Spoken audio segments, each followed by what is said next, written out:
마가복음 9장 2절로 8절 말씀 제가 봉독해 드리겠습니다. 엿새 후에 예수께서 베드로와 야고보와 요한을 데리시고 따로 높은 산에 올라가셨더니 그들 앞에서 변형되사 그 옷이 광채가 나며 세상에서 빨래하는 자가 그렇게 희게할 수 없을 만큼 매우 희어졌더라. 이에 엘리야와 모세가 함께 그들에게 나타나 예수와 더불어 말하거늘 베드로가 예수께 고하되 랍비여 우리가 여기 있는 것이 좋사오니 우리가 초막 셋을 짓되 하나는 주를 위하여 하나는 모세를 위하여 하나는 엘리야를 위하여 하사이다 하나. 이는 그들이 몹시 무소함으로 그가 무슨 말을 할지 알지 못함이더라. 마침 구름이 와서 그들을 덮으며 구름 속에서 소리가 나되 이는 내 사랑하는 아들이니 너희는 그의 말을 들으라 하는지라. 문득 둘러보니 아무도 보이지 아니하고 오직 예수와 자기들 뿐이었더라. 아멘. 오늘 본문 말씀은 예수님의 변화산 사건으로서 예수님께서 산에 올라가셔서 영광스러운 모습으로 변화되신 모습, 그리고 그것을 제자들에게 보여주시고 계시는 내용을 우리에게 증거해 주고 있습니다. 먼저 오늘 본문 2절로 3절을 보게 되면 이렇게 말씀하고 계시는데요. 엿새 후에 예수께서 베드로와 야고보와 요한을 데리시고 따로 높은 산에 올라가셨더니 그들 앞에서 변형되사 그 옷이 광채가 나며 세상에서 빨래하는 자가 그렇게 희게할 수 없을 만큼 매우 희어졌더라라고 말씀해 주고 계십니다. 이 본문을 보게 되면 예수님께서 이제 높은 산, 어느 산인지는 모르겠지만 이것을 그래서 우리가 변화된 모습을 보여주신 산이라 해서 변화산이라고 일반적으로 부르는데요. 바로 이 산에 올라가셔서 이제 예수님께서 정말 놀랍게 광채가 나며 이전의 모습과는 전혀 다른 모습의 영광스러운 모습으로 변화가 되신 모습을 우리에게 증거해 주고 있으며 바로 그 모습을 제자들에게 보여주고 있음을 알 수 있습니다. 그런데 오늘 본문을 보게 되면 모든 제자들, 12명의 제자가 아니라 그 중에 베드로와 야고보와 요한 딱 3명의 제자만 따로 데리시고 올라가셨다고 말씀하고 있는데요. 바로 이 3명의 제자는 어떤 의미에서 증인을 삼기 위해, 보통 증인은 2명 아니면 3명 정도가 기본 단위였었는데 바로 이 예수님의 모습을 보고 그리고 다른 제자들에게 증거할 수 있도록 또 나중에 이제 이것을 드러낼 수 있도록 그들을 증인 삼기 위해 데리고 올라가셨다는 것을 우리에게 말씀해 주고 있습니다. 그리고 이제 4절을 보게 되면 이에 엘리야가 모세와 함께 그들에게 나타나 예수와 더불어 말하였다라고 말씀하고 있는데요. 이렇게 변화된 예수님의 모습도 놀랍지만 그 예수님에게 오늘 본문을 보게 되면 엘리야와 모세가 나타나서 예수님과 함께 대화하고 있는 모습이 나타나고 있습니다. 이 모습은 바로 엘리야와 모세는 구약의 율법과 선지자의 대표적인 격이라고 말씀드릴 수 있는데요. 바로 이들이 예수님께 와서 예수님과 함께 대화하고 있다는 것은 어떤 의미에서는 지금 예수님을 증거하는 모습이라고 말씀드릴 수 있는데요. 예수님께서 바로 구약에서 약속하신 메시아, 그리스도이심을 증거하고 있는 모습이라고 말할 수 있습니다. 그래서 이 모습을 통해서 예수님은 이렇게 변형되신 모습을 통해 당신 자신의 영광을 나타내고 계시는데요.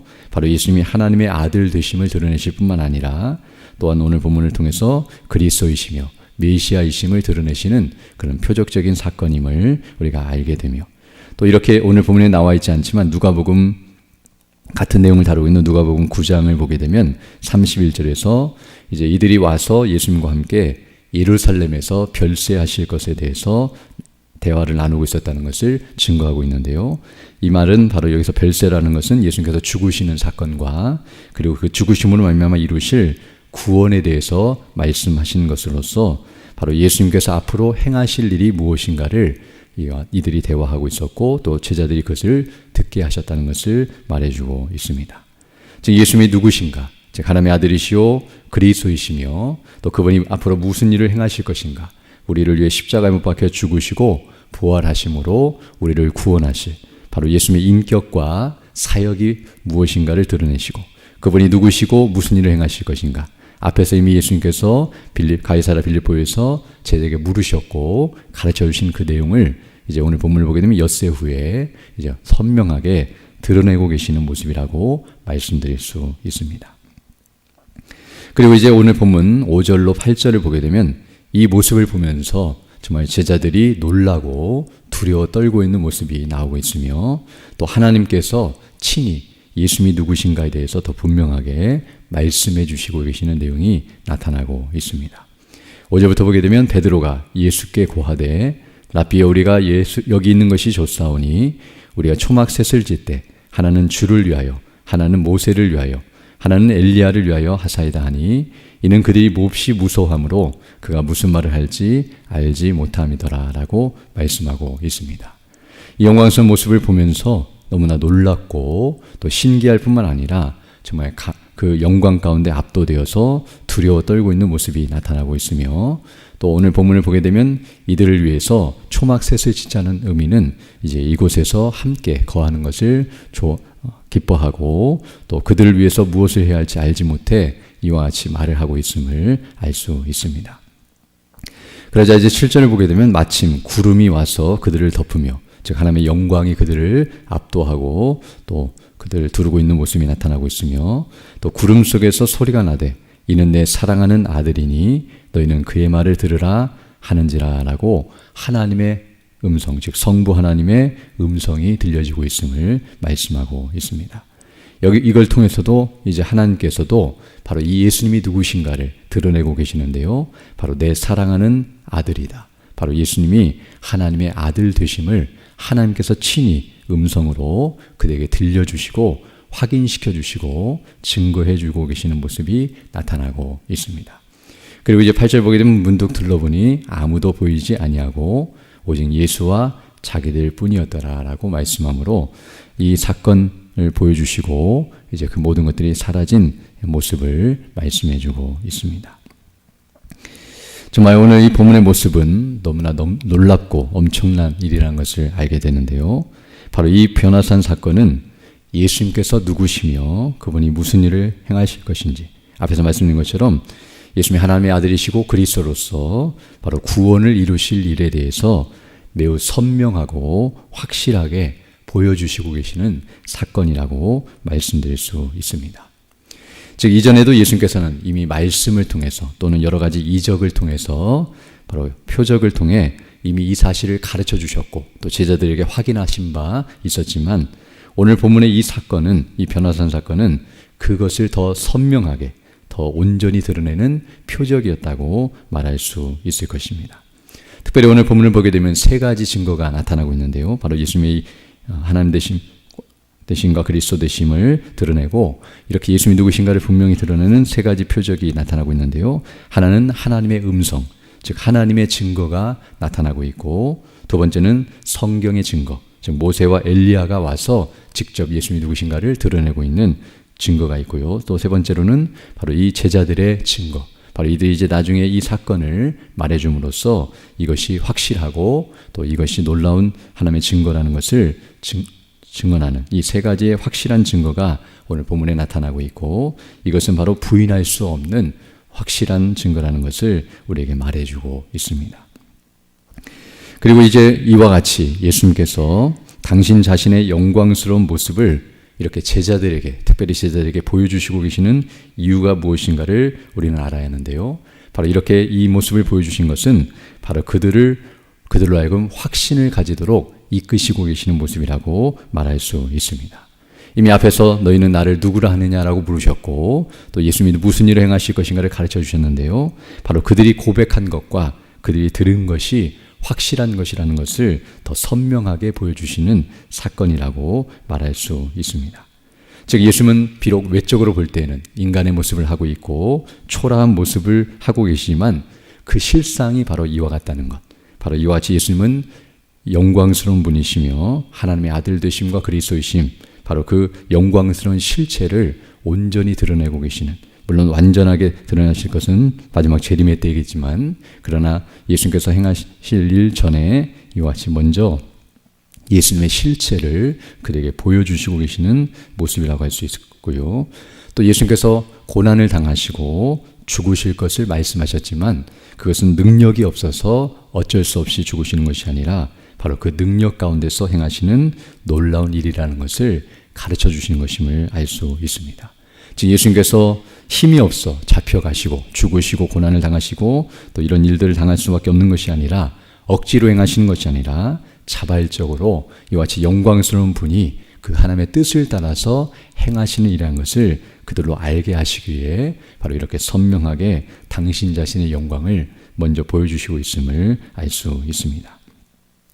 그러므로 제자들은 어떤 의미에서 이 모습을 보면서 이제 앞으로 오늘 본문을 보게 되면 잠깐 보여주시고 다시 원상태로 이전 모습으로 돌아오셨는데요. 바로 이전 모습을 본다 할지라도 그 초라한 모습을 본다 할지라도 바로 이 모습을 기억하면서 그 예수님의 모습과 그 예수님이 행하실 일을 주목해야 한다는 것을 알게 되며 또 예수님이 앞으로 고난을 당하시고 죽으신다 할지라도 바로 이 모습을 생각하면서 예수님이 왜 이런 일을 당하시는가, 왜 이런 일을 행하시는가를 생각하고 또 그것을 의지하면서 그 믿음을 견지하고 그 믿음에 합당한 반응을 보여야 한다는 것을 우리에게 가르쳐주고 있습니다.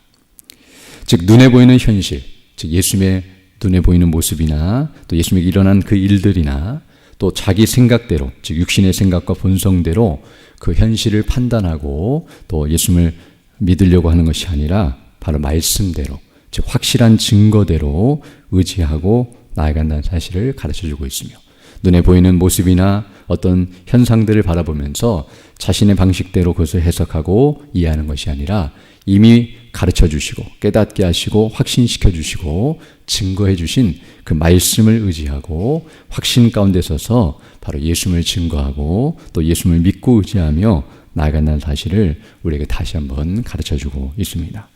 이런 것은 오늘날도 마찬가지인데요. 바로 오늘날 교회의 모습이 외적으로 볼 때는 초라하고 또 교회가 여러 가지 핍박과 고난을 당하는 모습을 보면 왜 이렇게 교회가 연약하고 또 초라한지 알 수 없겠지만 그러나 교회의 모습이 본질은 더 영광스럽고 또 마지막 재림의 날에는 얼마나 영광스러울지를 우리가 생각하면서 말씀에 빗대어 우리가 교회를 바라보고 또 하나님께서 교회를 어떻게 바라보시며 어떻게 영화롭게 하시고 또 영광스럽게 하실지를 우리가 기억하면서 바로 그와 같이 신앙생활하고 또 믿음을 지키며 또 우리가 증거하는 예수님이 어떠하신 분이신지 초림과 재림 사이에 우리가 있지만 그 예수님의 그 행하신 일과 앞으로 행하실 영광스러운 일을 기억하면서 그분을 믿고 의지하며 나아간다는 것을 우리에게 가르쳐주고 있습니다. 또한 더 나아가 오늘 본문을 보게 되면 이런 신비체험, 즉 놀라운 역사와 또 신비로운 체험을 지금 하고 있는 제자의 모습을 보게 되지만 우리에게 이런 신비체험이 필요하고 또 우리도 이런 일이 있었으면 좋겠다고 생각이 들 수 있지만 오늘 본문은 그것을 말해주는 것이 아니라 베드로 후서를 보게 되면 바로 이런 신비체험을 말씀하면서 베드로가 이런 일들을 자기가 경험했지만 그러나 이보다 더 확실한 예언이 있다고 증거하면서 그것은 바로 기록된 성경이며 성경을 통해서 우리가 이 예수님을 온전히 믿을 수 있고 확신할 수 있다고 베드로서 1장 19절로 21절에서 말씀하고 있는데요. 또 우리에게는 더 확실한 예언이 있어 어두운 데를 비추는 등불과 같으니 날이 새어 샛별이 너희 마음에 떠오르기까지 너희가 이것을 주의하는 것이 옳으니라.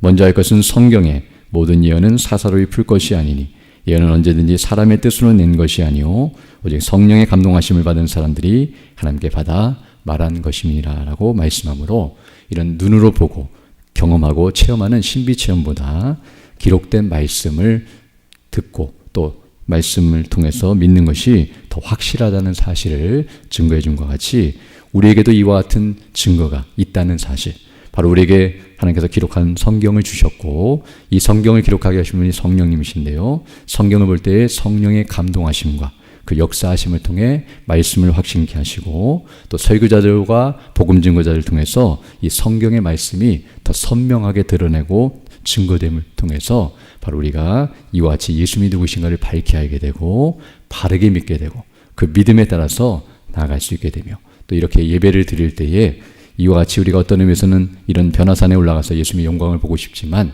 그러나 우리가 예배 시간에 성령의 감동하심 가운데서 성경이 말한 바를 밝히 깨닫고 우리 주 예수님의 영광을 더 선명하게 보게 되는 것이 바로 이들이 이렇게 올라가서 본 것보다 더 확실하고 온전한 그런 증거라는 것을 우리가 기억하면서 날마다 이런 은혜를 더 풍성히 달라고 간구하고 그 성령의 충만한 가운데서 보이는 현실과 상황을 보며 나가는 것이 아니라 확실한 증거와 그 영광을 늘 주목하면서 믿음으로 살아가는 우리 모두가 되어야 할 줄로 믿습니다. 이런 은혜를 달라고 간구하시며 살아가는 복된 나날이 되기를 간절히 소망합니다. 기도드리겠습니다. 걸어가시고 자비로우신 아버지 하나님 감사를 드립니다. 제 마음에도 우리에게 은혜를 더하여 주시고 또 이렇게 다시금 새날 새 아침을 시작하며 주께 경배하며 영원을 줄 수 있도록 은혜 베풀어 주심을 감사드립니다. 우리가 예수님을 믿고 의지하며 또 그 하늘의 영광을 바라보며 나아갈 수 있도록 은혜의 한날을 허락해 주셨사오니 날마다 그 말씀을 의지하고 성령의 충만함 가운데서 주의 뜻이 무엇인지를 분별하고 그 뜻을 따라 순종하며 나가는 우리 모두 될 수 있도록 은총을 더해 주시며 또 우리가 희미해지고 또 연약한 상태에 있다 할지라도 성령께서 늘 붙드시고 은혜를 더하여 주셔서 날마다 성령의 충만함 가운데서 믿음을 지키며 복음을 담대히 증거하며 주의 뜻을 이루어가는 우리 모두 될 수 있도록 은총을 더하여 주옵소서. 연약한 영는 주 백성들 일일이 기억해 주시고 또 치료해 주시고 회복해 주셔서 더 강건한 모습으로 주의 일에 힘쓰는 믿음의 사람들 다 될 수 있도록 은혜를 더해 주시며 우리 모두가 정말 깨지기 쉽고 상하기 쉬운 질국과 같은 존재들이오니 늘 주께서 건강의 은혜로 지켜주시고 은혜를 더해 주시며 또 삶에 필요한 모든 은혜로 함께 해주셔서 우리 성도들 모두가 주의 나라와 영광을 위해 헌신하며 주 모실 그날까지 믿음을 지키며 그 뜻을 따라 살아가는 복된 삶이 될 수 있도록 은혜의 은혜를 더하여 주옵소서. 이 시간 기도할 때도 주의 성령께서 함께하사 믿음으로 주의 뜻을 간구하는 귀한 시간 되게 하시고 주와 동행하는 복된 하나가 될 수 있도록 은총을 더하여 주옵소서. 우리 구주 예수님 이름으로 기도드립니다. 아멘. 하늘에 계신 우리 아버지, 아버지의 이름을 거룩하게 하시며 아버지의 나라가 오게 하시며 아버지의 뜻이 하늘에서와 같이 땅에서도 이루어지게 하소서. 오늘 우리에게 일용할 양식을 주시고 우리가 우리에게 잘못한 사람을 용서하여 준 것 같이 우리 죄를 용서하여 주시고 우리를 시험에 빠지지 않게 하시고 악에서 구하소서. 나라와 권능과 영광이 영원히 아버지의 것입니다. 아멘. 기도하시고 돌아가시면